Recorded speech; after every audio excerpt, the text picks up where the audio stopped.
Algunos amigos me han preguntado también, me han consultado sobre cómo es que nacen las ideas para hacer estos videos. Y la respuesta es muy simple, muy sencilla, porque nacen como destellos, como disparos, son fragmentos que van apareciendo y que a raíz de esos fragmentos, de esos destellos fragmentados de la memoria, que decido darle un pequeño discurso, una estructura a lo que quiero decir.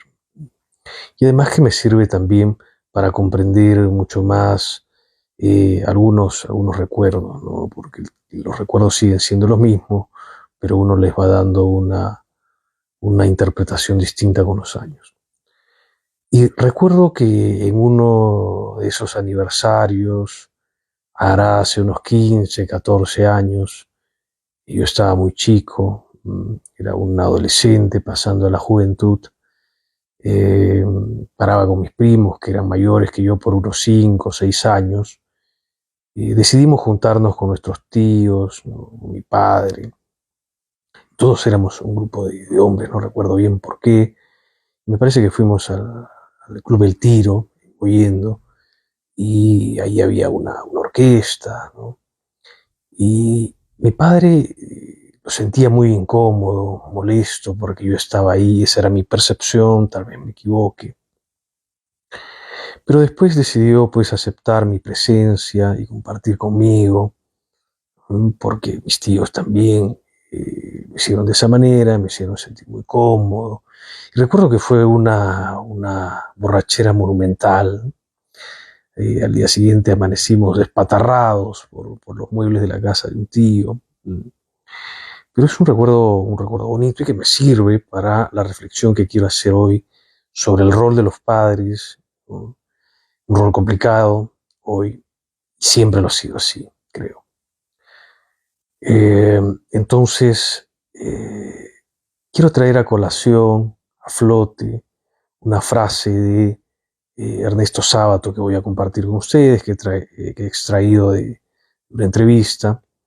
Y Sábato es un escritor argentino reconocido por obras como El Túnel, Abaddon el Exterminador o Sobre Héroes y Tumbas, ¿no?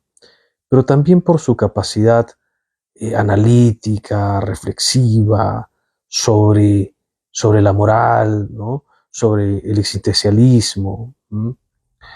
Entonces, Sábato en esta entrevista, perdón, del programa Fondo, un programa español, en 1976 para Radio y Televisión Española, dice lo siguiente, cito: la amistad es entre iguales. Empieza muy bien la frase, ¿no? La amistad es entre iguales. El padre no es igual al hijo, el padre es mucho más y mucho menos que un amigo. Esta frase creo que trae a colación o nos hace reflexionar sobre un concepto enraizado sobre el rol que debe tener un padre, ese rol firme, férreo sobre los hijos, ¿no? Esa autoridad imponente, ¿no? Pero también a su vez considero que esa autoridad férrea, firme, tenaz, ¿no? Implacable, debería dar ciertas flexibilidades, ser permisiva en algunos casos, como lo fue mi padre en esta anécdota que les comparto. ¿Por qué? Porque esto ayuda mucho a formar la confianza del hijo, la moral, ¿no? A fortalecer la moral, entre otros aspectos más. Pero también considero que no deberían haber concesiones excesivas, ¿no? Porque esto va a llevar a una distorsión de la figura del padre, ¿no? Y Sábato, a raíz de esta frase, eh, sostenía que no debería perderse esa jerarquía o esa imagen del padre. Yo nunca, en ningún momento, a raíz de esa anécdota, que fue la primera y la última vez que tomé con mi padre, Mi padre tiene una personalidad muy particular, ¿no? Y permitió que compartiera esa vez con él, pero nunca más volvió a suceder algo similar. Entonces, a raíz de ello, yo comprendí por qué lo había hecho, ¿no? Él quería darme la confianza para que aprenda de mis propias decisiones, para que reflexione también sobre las diferentes experiencias que podría estar experimentando en ese momento, ¿no? Entonces, por otro lado, también está la presencia de Mario Vargas Llosa. Los que han leído a Mario Vargas Llosa, sus libros de autoficción o ficcionales, netamente, eh, se refleja ese autoritarismo de su padre, ¿no? Y cómo es que ese autoritarismo lo lleva también a tener una mirada muy compleja sobre el rol de su padre, ¿no? En su formación. Y él, en una entrevista, me parece, con Beto Ortiz, menciona lo siguiente: yo tuve una relación difícil con mi padre, muy dolorosa. ¿Mm? Y él opina eso porque su padre se oponía a que él escribiera, ¿no? Porque él pensaba que el ejercicio literario era para afeminados, para maricas, ¿no? Para homosexuales, etcétera, etcétera. Entonces, Mario Vargas Llosa menciona que él va generando una resistencia hacia esa opinión y que es lo mantiene a flote en esta complejidad del mundo literario, ¿no? Dedicarse a la literatura no es fácil, menos aún en el Perú y mucho menos en provincias.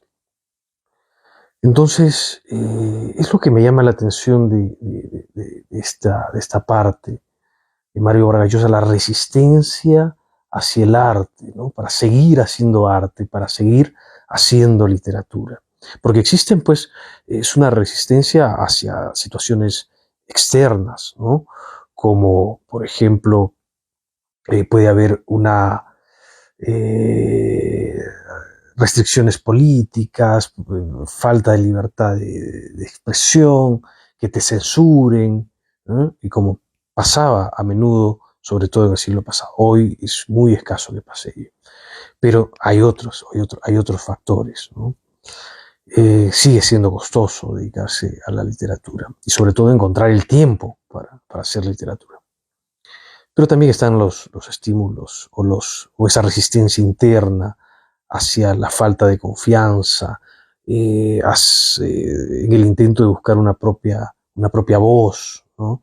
Etcétera, etcétera. Entonces, esa resistencia hacia su padre es lo que lo lleva a ser escritor.